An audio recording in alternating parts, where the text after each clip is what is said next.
beberapa sebulan lalu ketika ada acara Satu Abad NU di Sidoarjo itu saya diajak pulang bersama oleh Presiden satu pesawat dari Surabaya. Karena apa? Membahas indeks persepsi korupsi. Presiden pada waktu itu agak marah. Kenapa indeks persepsi korupsi kita itu turun dari 38 menjadi 34.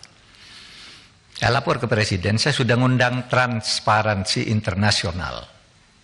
Saya sudah ngundang Litbang Kompas, saya sudah ngundang partnership, minta data kenapa ini turun. Gitu. Saudara apa turun?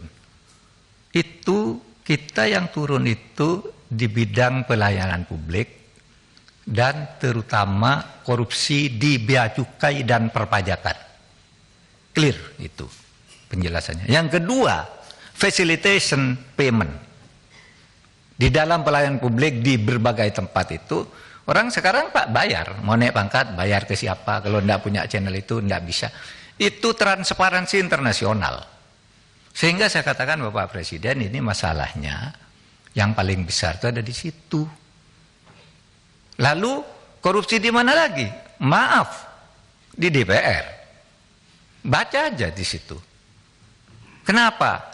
Wah, di situ transaksi berbagai urusan juga banyak di situ karena banyak yang berfungsi ganda, punya profesi di luar, menjadi anggota DPR. Untuk menghidupkan profesi luarnya, menggunakan kedudukannya sebagai anggota DPR. Itu clear. Saudara kalau tidak percaya undang saja itu Transparansi Indonesia. Gitu. Nah, itulah sebabnya saya tuh sejak itu lalu ini pajak dan bea cukai ini masalah. Sehingga kalau saya kok punya latar begitu ada kasus Alun, lalu tiba-tiba mula-mula ditetapkan apa nih?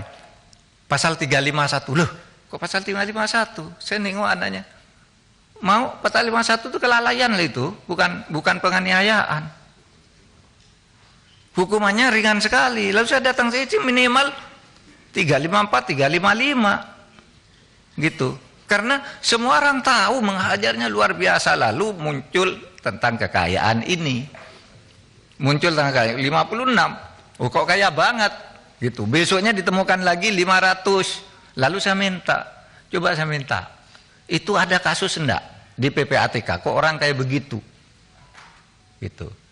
Nah itulah yang terjadi saudara. Jadi kalau latar belakangnya kenapa Alun. Lalu sesudah itu ditemukan lagi begitu banyak. Dari situ saya minta rekap. Jadi saya yang minta rekap ke ini.